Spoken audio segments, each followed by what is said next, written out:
Hello, everyone, and welcome to the Live Ones. I am Big Matt, your capper extraordinaire, and week one of college football did not disappoint, except for a specific couple of plays that were mine. We'll get to that later.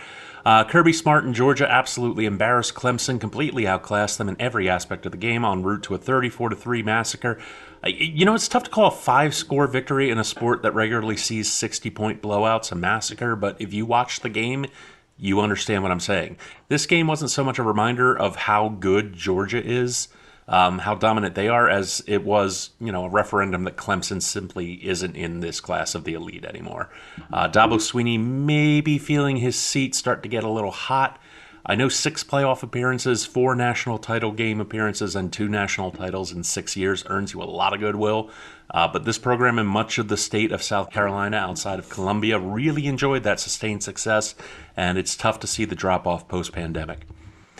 Texas A&M every year, I swear, every year.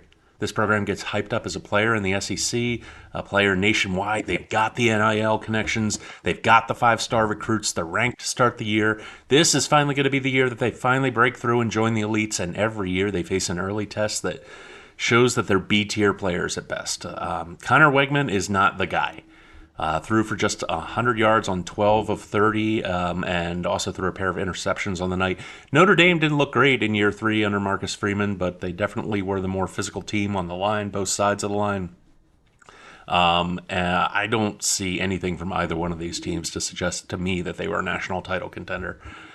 The big shocker of the day was Vanderbilt absolutely embarrassing the Virginia Tech Hokies, who, as we covered yesterday, came into the year with highly increased expectations after returning almost all their starters and making a big jump in quality last season. Vanderbilt stayed lockstep with them the entire game. Diego Pavia passed for 190 yards and ran for 104 on top of it. Kind of what we saw all last year with New Mexico State. But he did manage to lead a big fourth quarter comeback. Might have won it with a walk-off field goal, but it was missed from the left hash. It didn't matter. The Commodores went down the field for a touchdown in overtime and sealed it with a big defensive stop. No Power 4 conference season is really over after week 1 with the new 12-team playoff format that automatically puts in all 4 conference winners, and the ACC is really trash, as we've gone over. But Virginia Tech's season is over. It's over.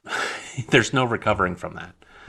The Florida Gators are going to have another disappointing year under Billy Napier. They got stomped and humiliated by Miami, who's another team that's never as good as advertised, so that should give you a pretty good benchmark of where Florida's at.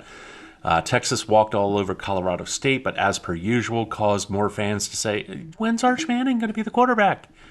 As if Quinn Ewers isn't in the Heisman Trophy conversation. Man, the Longhorn fans, really, Texas football fans in general, all they care about is the hype, the sexiness, the flash, the flair. Just let your talent do what they do. We went 3-3 yesterday for a push overall. Vanderbilt was a brutal beat. The Nebraska over we missed by 2 points, and who knew the Padres pitching was going to shit the bed so badly. We've got one college football game to go over today and a full slate of Sunday baseball. Let's get right to it.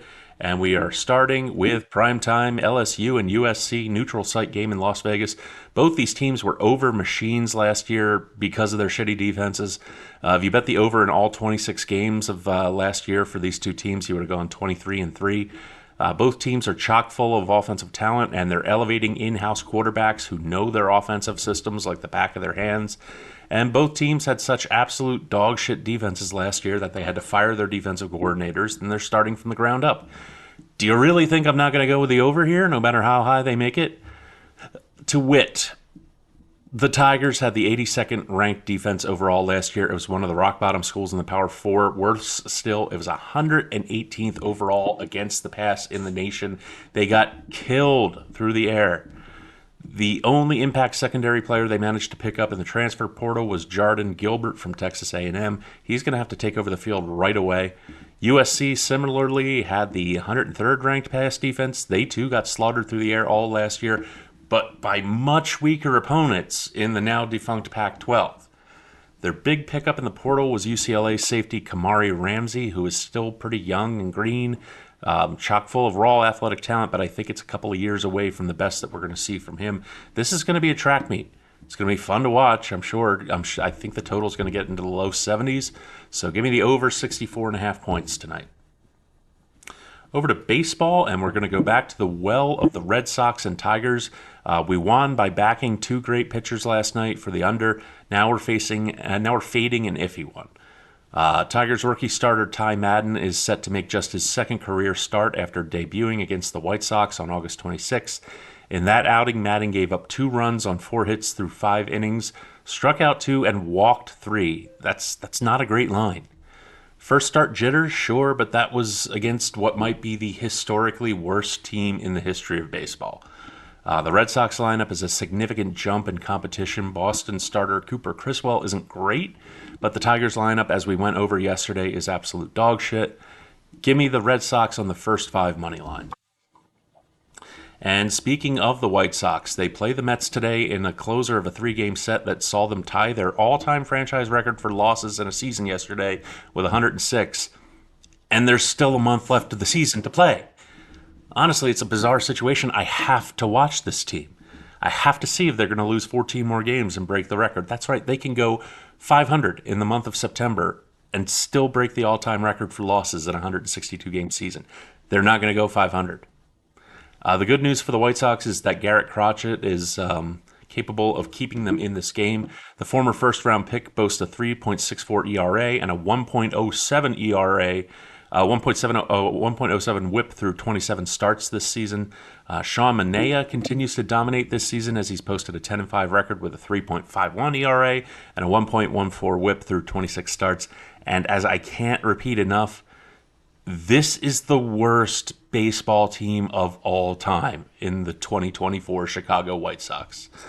Give me the under 8.5 runs today. Enjoy the pain. Everyone bet safe, stay safe. Follow us on X at Live One Sports. Check us out on Roku and Fire TV at the Live Ones. Have a great Sunday, and I will see you soon.